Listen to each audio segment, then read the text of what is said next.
Disrupting Japan, Episode 61. Welcome to Disrupting Japan, straight talk from Japan's most successful entrepreneurs. I'm Tim Romero, and thanks for listening.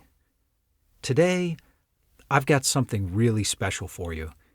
We're going to talk about the kind of business that you've probably never heard any details about. Today, we get to sit down and interview Sayuki, a geisha. And since this is Disrupting Japan, we'll be talking about the business side of being a geisha. We'll look at the geisha business model and examine how it's being disrupted by modern technology. And believe me, it really is. Now, listeners outside Japan might not understand how special this opportunity really is. Traditionally, geisha are not really supposed to talk about their business. Geisha create the illusion of comfort, beauty, and elegance that is unsoiled by such base things as money. But make no mistake about it, it's an illusion.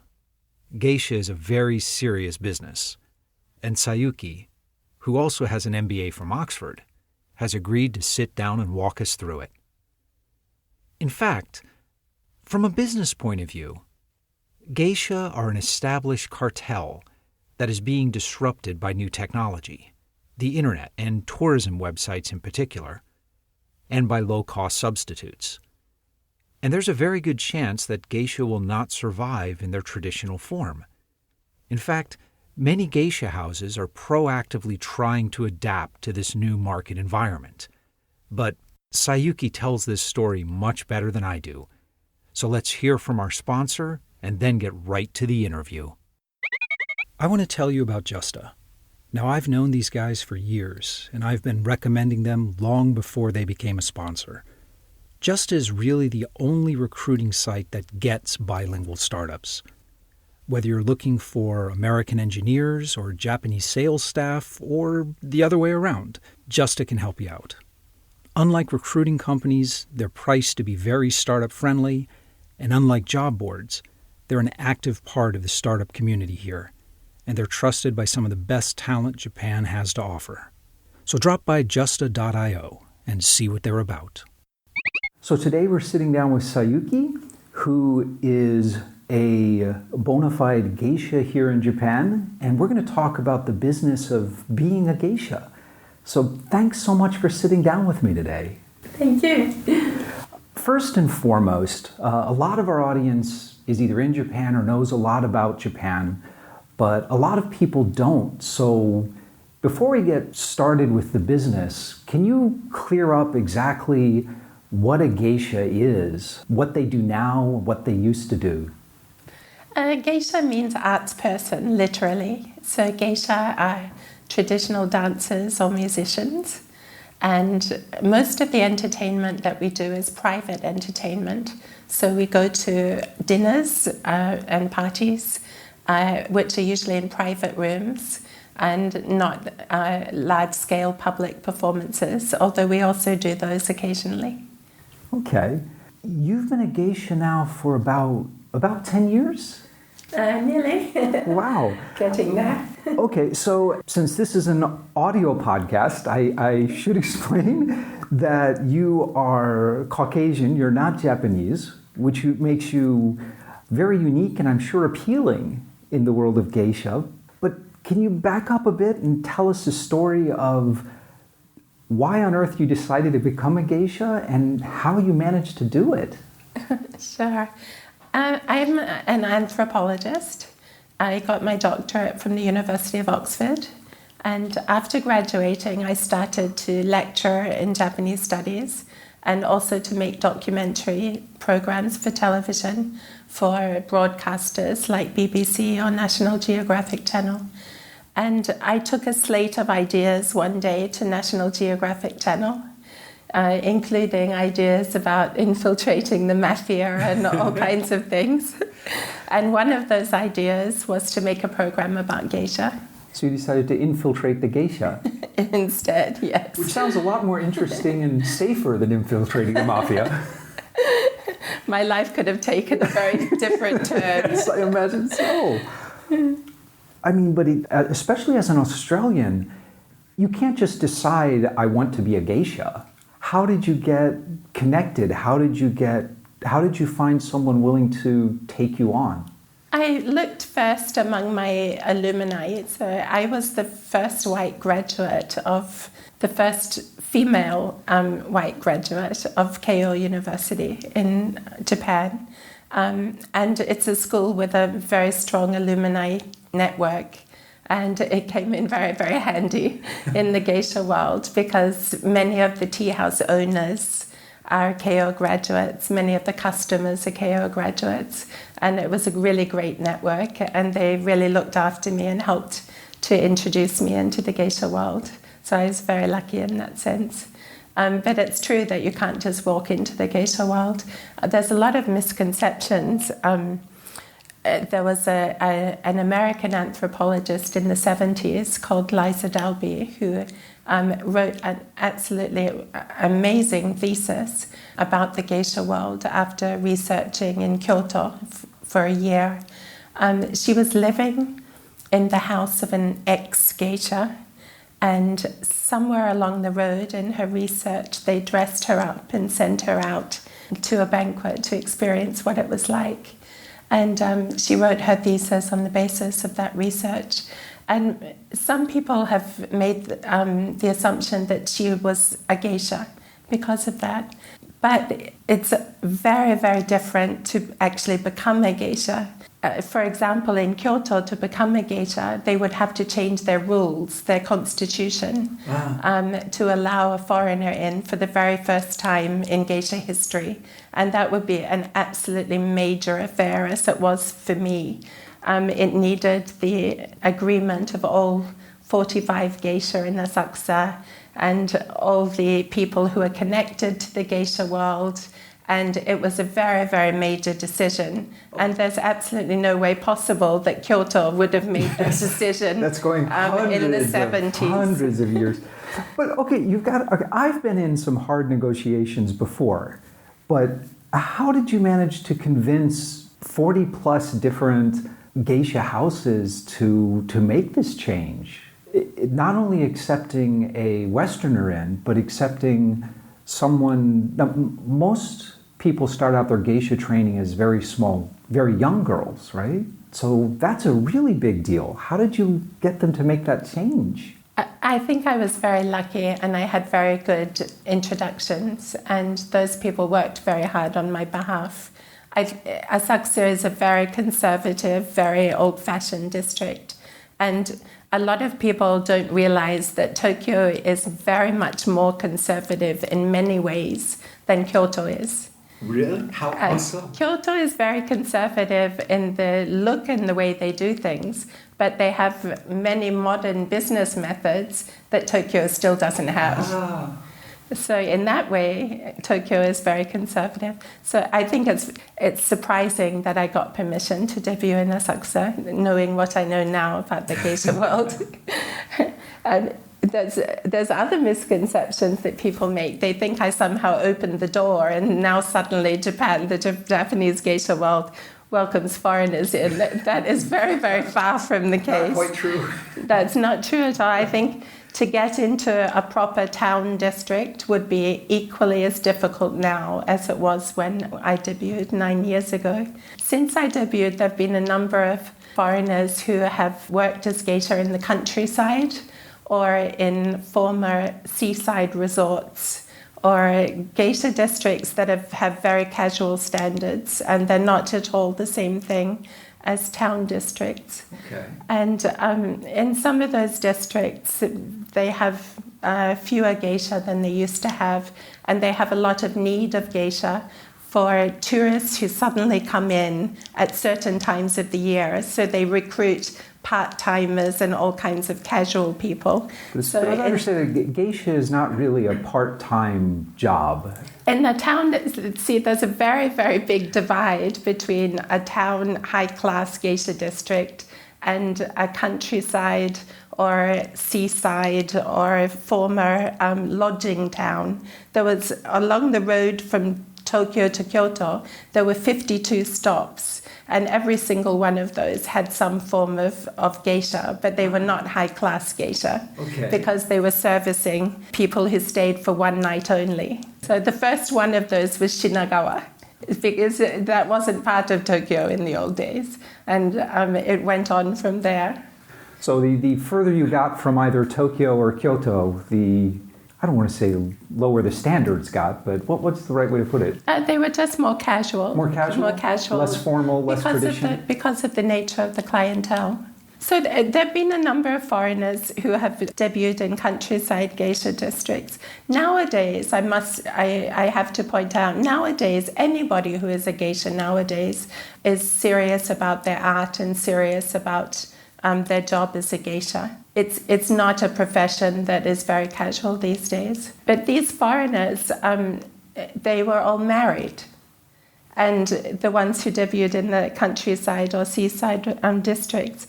And this is because you cannot work as a geisha without long-term residency. And you cannot work in a high-class geisha district if you're married. Actually, that is one thing I've kind of wondered. Do geisha get married, or what happens when they do? Are they expected to retire? It's one of the longest traditions of the geisha world that geisha shouldn't be married because it keeps a sense of romance, I think. Every geisha is theoretically available at a banquet.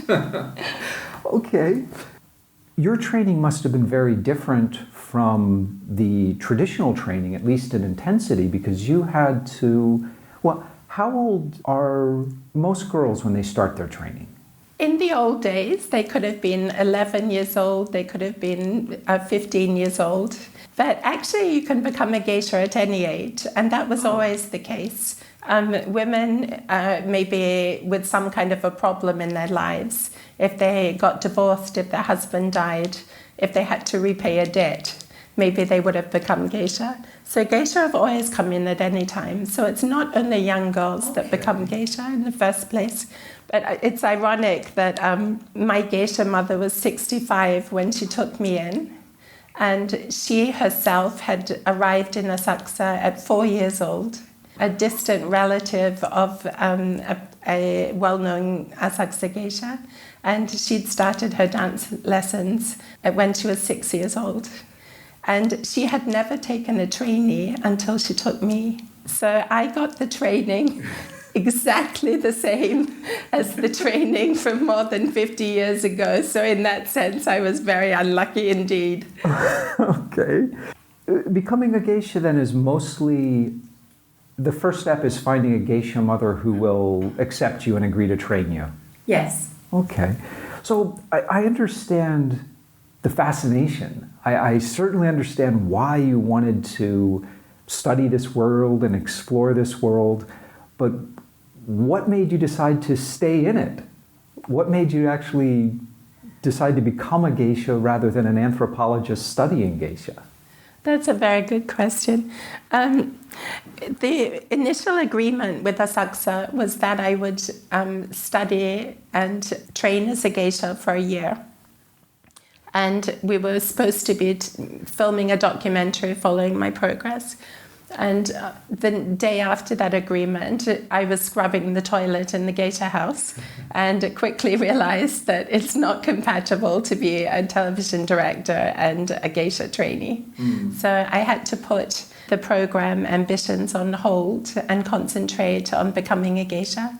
Because my apprenticeship was so old-fashioned, it took 11 months before I was allowed to debut, and the year was up just a couple of weeks after I debuted. So then I asked the Asakusa Geisha Association if I could continue as a geisha, and they reconsidered and made a second decision and allowed me to continue as a geisha. And you obviously enjoy it. I do enjoy it. I do enjoy it. I used to play the flute when I was a student. I used to dress up and play Baroque flute. Oh. in shops and restaurants and hotel lobbies and such. So it's not so very far away from it, is it? It's not, and it was never a consideration in my mind when I started. But of course, as soon as I started working as a geisha, I was back doing something that I very much loved when I was a student. That's fantastic. Now, I imagine as a foreigner, you're, not unique, because as you mentioned, there are other foreign geisha, but certainly unusual. In the geisha world, are you treated as kind of a novelty, or is it like so many things in Japan, once you're inside and just like everyone else? I think it's true that once you're formally accepted by a decision of the majority, that you are accepted as a normal member of society. Having said that, and life for any new geisha is very difficult compared to the life of a modern girl. So it's very hierarchical, it's very strict, and it's very difficult for any girl with modern norms. Just the restrictions on your life in general is what's difficult? Life as the youngest member of a hierarchy is very difficult. Okay. Even for somebody who grew up partly in Japan. I was here from the end of junior high onwards. It seems almost odd to speak of geisha as a business, but we're going to give it a try today. So, in general terms, geisha today, would you say it's closer to part of an entertainment industry, or closer to a tourism industry, or kind of a mix of both? I think that geisha are artists, as I said before. And if you think of musicians and dancers in the West, I think one of the key differences is that most artists in the West perform publicly, and geisha performances are still largely private. But if you think about the days of Bach or Mozart, they didn't sit around in a garret on social welfare. They had to go out and they had to perform their pieces. They had to create and perform at the houses of nobles and kings. And they would have had to have some social skills in order to do that. And in some ways, their job might have been a little bit like geisha. For whatever reason, the geisha continued to perform privately. And so I think that very old tradition has just remained unchanged. It's a very interesting type of artist. Obviously from the art itself, but from a business point of view, artists try to be as public as possible. But as mentioned, geisha is very private. Is the business a lot of repeat business? How do you build a clientele? I think that one of the challenges of the geisha world is the fact that most entertainment these days is very public and all about getting as large an audience as possible. And geisha have stayed in the other direction of making things very elite and very discreet and private. Some things are changing these days, and geisha are doing some public things. They're doing some media. They're doing all kinds of new business. In my mind, I think it's incredibly important to keep the beautiful traditions alive and to not change the content of what we do, not lower the quality of what we wear or how we behave or the music, the standard of the music and the dancing, but at the same time to open it up to new audiences and new places to go and use new methods of communication. Even when I was in Asakusa, because I was thrust into the media without any intention of being in the media at all, because I was the first white geisha ever in Japan, at some stage, it was quite a few weeks after my debut, some reporter got hold of this. And in the UK, and it was announced in the UK, and overnight it went to Australia. And my phone started calling at 5 a.m. and it didn't stop for days until one of my customers set me up with a website so that we could just email the website and get rid of these people. And it was it's like nothing you can even imagine being thrust into the limelight like that. But this is something that traditionally geisha are not supposed to chase, right? It's supposed to be very I didn't discreet. chase it. That's the whole point. Believe me, I did not chase that at all. What was the reaction? Well, because that happened, I had to manage it. I had to think about it, and I had to manage it, and I had to try and ensure that that I contained it in some kind of direction that was appropriate. And of course, when I was in Asakusa, every single piece of media that I did, anything that I did at all, went through my geisha mother and the Geisha Association. Okay. So nothing at all was done by myself. But because I was in the media, all kinds of offers came from different places that we had to consider anew. So after the excitement in the foreign media, the first Japanese magazine that wanted to run a piece was Friday. Oh. Do you know this magazine? Of course. It's a little bit dicey, a little bit playboyish. So that was a bit of a decision for the Asakusa Geisha Association. So what did your fellow geisha think of this newfound fame of yours? Some of the new offers that came. For example, the Aussie Beef trade show wanted geisha to dance for them. Also radical. Can geisha go to trade shows? Is that possible? But the Geisha Association gave us permission, and I think 4 or 5 geisha went out and performed at the trade show. And after that, we performed at many trade shows, and we performed at Frankfurt Messe, the largest trade show event space in the world. So in the end, nothing about our content changed. It was a new place and a new audience. But I think it was something that in the end that gave work to the young geisha, and that was very good for them. It's interesting how geisha are adopting to the digital age now. You have a website and you're active on social media. Is that common for geisha in Japan? I certainly wasn't the first geisha to have a website, and there's increasing numbers of geisha who have websites. And I think they're connecting with new audiences because of that, which is a great thing. Obviously, tourism plays a big part in demand for geisha these days. But tourism moves very quickly. It's very digital. There's multiple layers of brokers and dealers. It must be very challenging for geisha to work within that framework. I think it's a really big issue for us, and it will continue to be for a long time.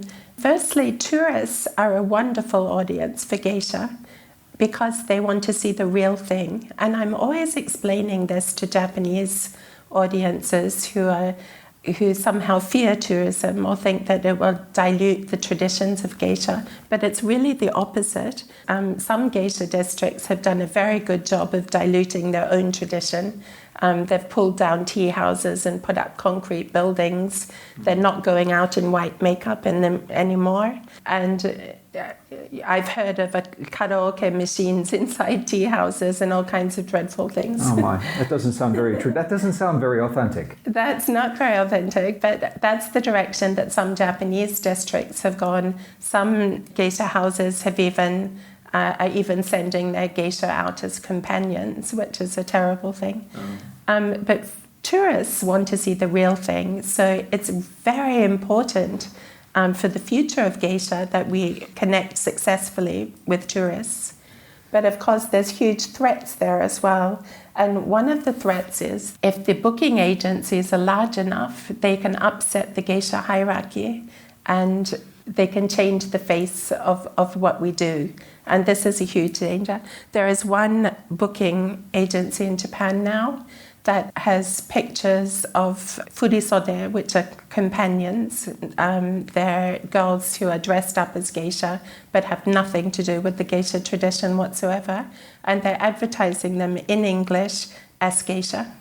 I can see why this would be so challenging because, especially the tourism business, a lot of people are coming to Japan for the first time. The booking agents themselves, tourism in general is a very difficult, low-margin business.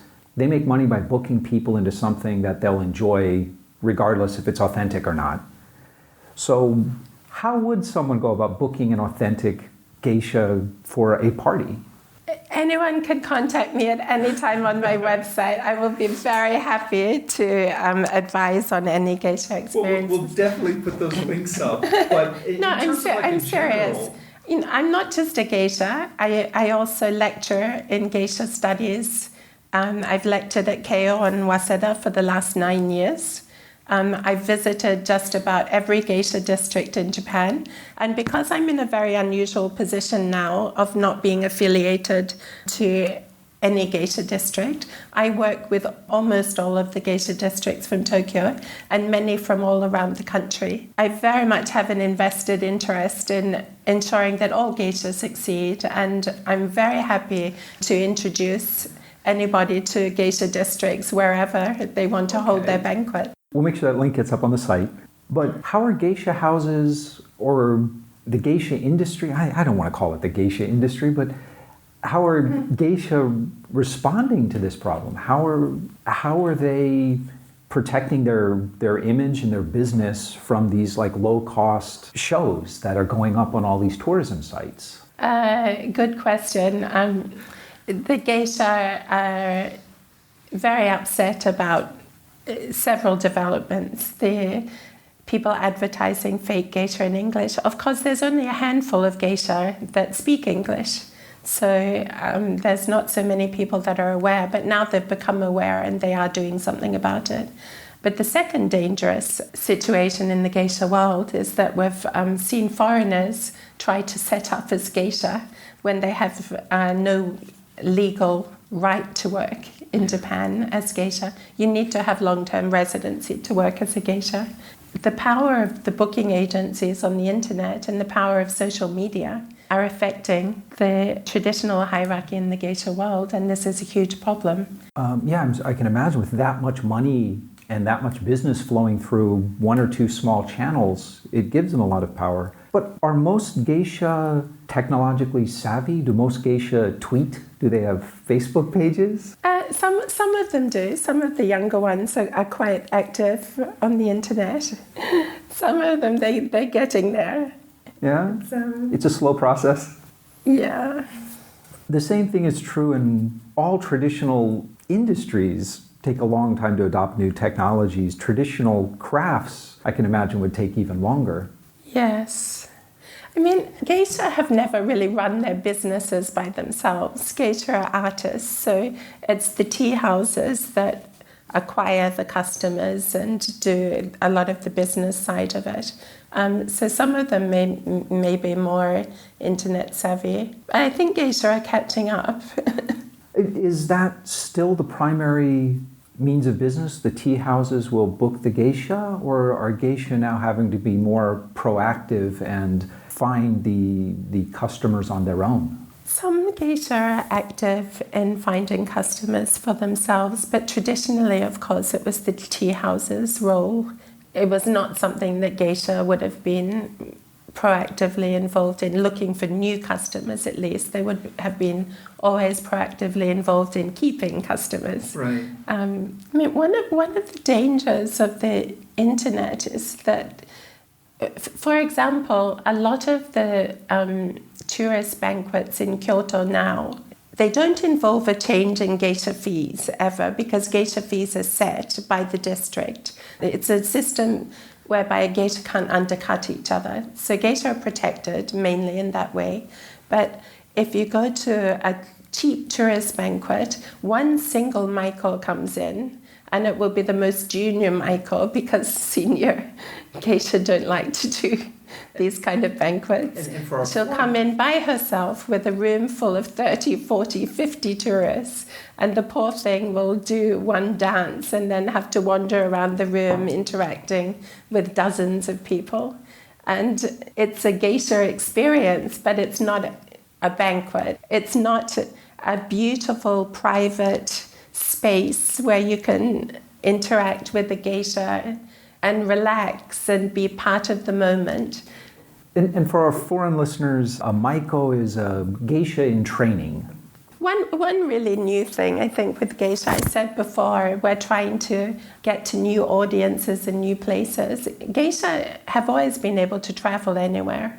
And we're very happy to entertain overseas, and we love to travel. We usually go overseas once or twice a year, and we go to private parties. We go to large-scale events, to conventions. We can go and speak. We can do all kinds of events. Okay. And that's always been the case.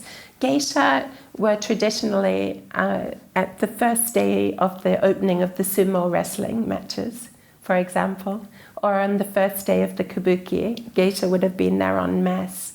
So this is just a new application of old ideas. When we were talking earlier, you mentioned that you are starting your own geisha house. You're going to be both teaching the next generation and, well, turning this into a expanded form of business. After I'd been in Asakusa Geisha for 4 years, I applied for permission to have my own geisha house because my geisha mother was retiring through illness. And that's when I hit the glass ceiling, and I was not allowed to become a geisha mother on the grounds that I was a foreigner. That led to me opening my own independent geisha house in the Yanaka area of Tokyo. It's an unusual move, but it wasn't entirely unprecedented. There's single geisha houses in different areas in Japan where either the geisha district has disappeared around it, or for some reason there's only one geisha or one geisha house there. So since that, in the last 5 years, I've had 9 trainees altogether. I'm about to get my 10th. These are all Maiko, or is there a stage before Maiko where they're... It depends what Maiko or geisha. It's only a question of age. Oh. Firstly, it translated into English as apprentice. And in the old days, it was an apprentice stage. But these days, there's a long period of training before you become either a Maiko or Hangyoku, as it's called in Tokyo, or a geisha, depending on how old you are. So depending on their age, my girls have either been Hangyoku or a geisha when they come in. Yeah. Running a geisha house, is that more akin to running a school, or is most of the business geisha performances? Sometimes it feels like I'm running an orphanage, actually. I've never had children myself, but I suddenly got landed with an 18-year-old with my first little geisha, and that was a very big shock to the system, I can tell you. Trying to separate them from their mobile phones is the first difficult part of being a geisha mother. Well, at least you know they're going to be social media savvy. Maybe a little too social media savvy for the geisha mother. To be a geisha mother is to help these young geisha trainees become accomplished geisha.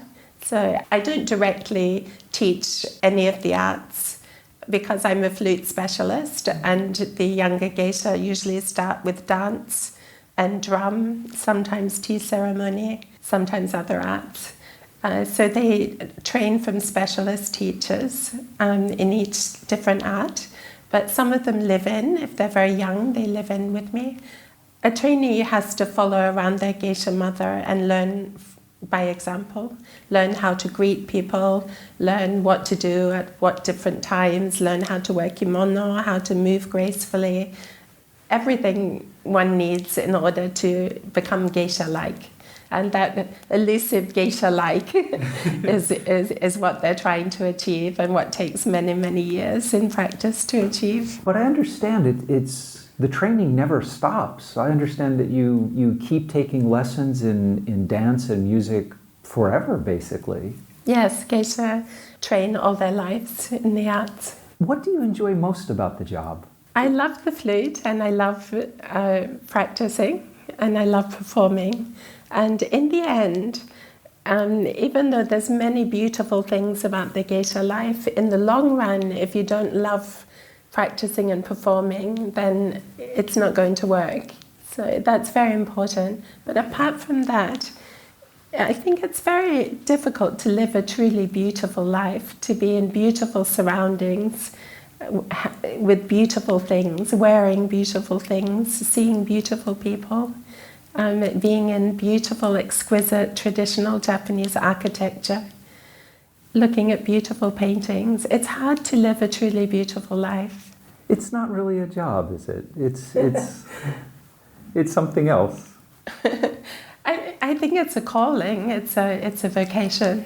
I have often joked that if I stopped being a geisha, I'd have to go to work. Are geisha dying out in Japan? Is there a revival going on now? What's going to be the state of geisha in 20 years from now in Japan? If I have anything to do with it, there's a revival happening right now. It's very interesting to see the girls who are coming into my geisha house. Some of them have lived overseas, they speak English, and because they were overseas, they're asked questions about Japan that they can't answer. And they become aware that they don't know very much about Japanese culture and that they want to know about it. And so you have a new type of girl who's also coming into the geisha world. And in my view, geisha have to redefine themselves. There's always an element of drinking companion in the job, but I think geisha need to increasingly define themselves as representatives of Japan. That would make sense. It'd be a very appropriate role in kind of today's society. Exactly. And that's where tourism is very important. And of course, the internet and social media and all these things are very important in that as well. But some of the things I'm most excited about at the moment is trying to connect these new geisha trainees who are really excited about protecting Japanese tradition and who have the English skills to talk directly to foreign clients, and trying to connect them with geisha fans from all around the world. So even just a quick look at the internet shows you that there's hundreds of thousands of supporters of geisha all around the world, which is a wonderful thing. Connecting those to these girls, they have to quit their jobs, they have to make heavy sacrifices in their lives to become geisha. And the biggest challenge in the geisha world is how do you fund these girls when it takes 6 months or a year of training before they get to the stage where they can go to their first day of work? Right. And again, I want to thank you again for sitting down for a business podcast, because I know it's often considered inappropriate for geisha to talk about money in business, or at least their own money in business. Traditionally, it's never really been a real business, right? I mean, there's always been a certain amount of patronage involved. Exactly. And the number of patrons have decreased. The number of Japanese that are very culturally aware have decreased. This is also a problem. How to replace the patrons that would have supported young geisha in their training is a really crucial issue. And is this something you think that social media can play a role in? I am hoping.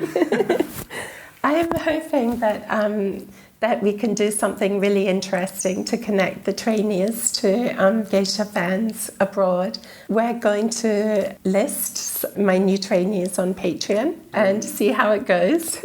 That's fantastic. We'll definitely put a link to that on the site. I'm sure there'll be a lot of interest. The idea is that the geisha fans would get unique access to the trainees' weekly blog and photos, and maybe have a chat session with them so that they can follow their progress in their dance and their drum lessons, maybe have some podcasts. And of course, if they come to Japan, they can have a banquet with the geisha. And if they succeed in getting us Japan Foundation funding to go overseas, of course, we can have a banquet overseas. Geisha on podcasts and Skype. It's what is the world coming to?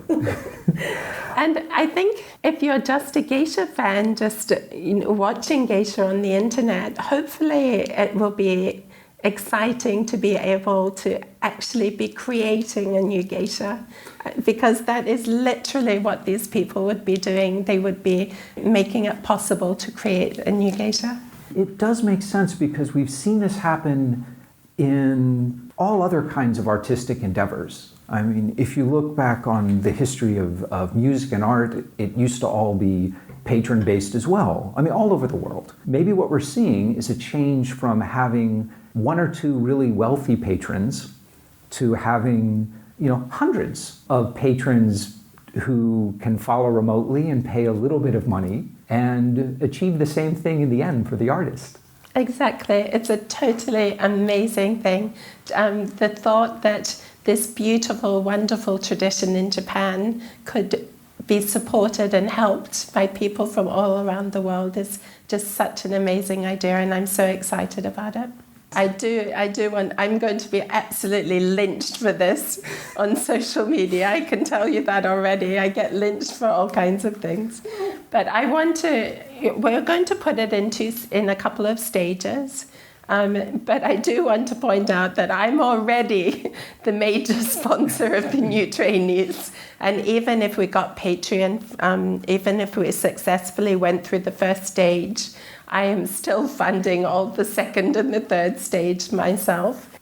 To what extent Geisha House is a business is kind of an issue. I mean, for me, I have an MBA from Oxford, so I can tell you that I can think of several thousands of jobs that would pay me a great deal more money than being a geisha. So in my case, I think it's absolute evidence that I've sacrificed a lot financially in order to become and remain a geisha. I think sacrificing for your art is almost a requirement.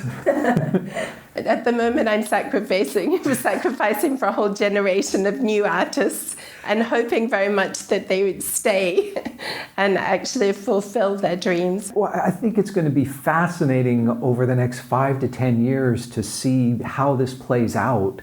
And if social media becomes the new patrons of the arts and the patrons of geisha in Japan and worldwide, I think it'd be a fantastic thing. Mm. Well, listen, thank you so much for sitting down with me. It was really fascinating. Some of Japan's largest companies are starting open innovation programs and actively reaching out to global startups. They're new at this, and that's where CREW, with 2 W's, comes in. CREW runs corporate startup accelerators for companies like Toyota and Panasonic and dozens more. And these programs are one of the best ways to jumpstart your business in Japan. Many are open to global startups, and they're completely free.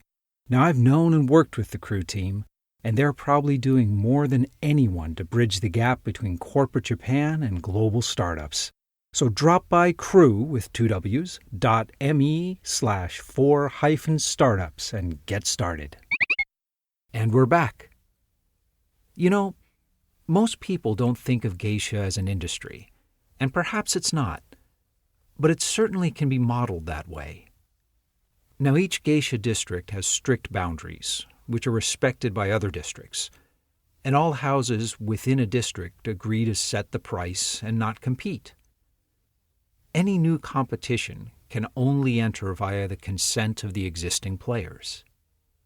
At least, that's how it used to work. Online advertising and booking and low-cost substitutes are disrupting that model, and not for the better. Another radical change in the geisha world that Sayuki shared with me after we turned the mics off was that of retention. Unlike in ages past, geisha today, they have options, particularly the bilingual ones that Sayuki is working with. Today, any young geisha can go get a job as the personal assistant to the CEO of a successful company and get 3 times the salary. So geisha mothers can no longer expect absolute obedience and control. They have to make sure that the young generation actually enjoys being a geisha. And that's probably a positive change, even if it does mean letting them keep their smartphones. If you want to know more about the business of geisha or want to support Sayuki and her geisha house, Sayuki and I would love to hear from you. So come by disruptingjapan.com/show061 and let's talk about it. When you drop by, you'll find all the links and sites that Sayuki and I talked about and much, much more in the resources section of the post. And when you get the chance, be sure to check out Disrupting Japan Inroads. It's detailed real-world case studies of Japan market entry and expansion. And it's a look inside the minds of some of the best people bringing foreign technology into Japan. It's a perfect complement to this podcast. So please have a look at disruptingjapan.com/inroads. But most of all, thanks for listening. And thank you for letting people interested in Japanese startups know about the show. I'm Tim Romero, and thanks for listening to Disrupting Japan.